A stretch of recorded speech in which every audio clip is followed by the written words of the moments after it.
মেয়ের মা হওয়া অতটা সহজ না। একদিন এই রাত জাগার অবসান হবে, আমার মেয়েটি নিজে নিজে ঘুমোতে শিখে যাবে। রাত বিরাতে কোলে ওঠার বায়না করার বদলে মায়ের যেন ঘুম না ভাঙে, সে আশঙ্কায় পা টিপে টিপে হাঁটা শিখে যাবে।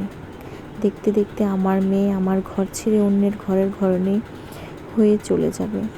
পড়ে রইবে আমার ক্লান্ত রাত্রির ফাঁকা বিছানা, শূন্য কুলখানি। একটা মাই জানে মেয়ের জীবন কিভাবে শুরু হয়, কিভাবে যায়। কন্যার মা হওয়া আসলে একটা ভয়ঙ্কর অভিজ্ঞতা।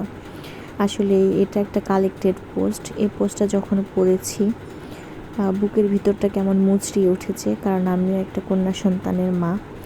একটা বাবা মা একটা সন্তানকে কতটা ভালোবেসে আগলে রাখে, কিন্তু যখন সেই সন্তানটাকে পরের বাড়িতে দিয়ে দিতে হয়, তখনকার চেয়ে কষ্টের আর কিছু নেই। এটাই নিয়ম, এটাই রীতি, এটাই নীতি।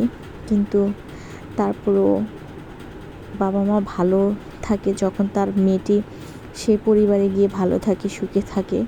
কিন্তু যখন সে পরিবারে গিয়ে মেয়েটি কষ্টে থাকে, তখন এই বাবা মায়ের মতো দুর্ভাগ্যবান আর কেউ হতে পারে না আমি মনে করি। মেয়েদের মায়েদের বাবাদের আসলেই অনেক চিন্তা, অনেক টেনশন, অনেক কিছু, তাই না?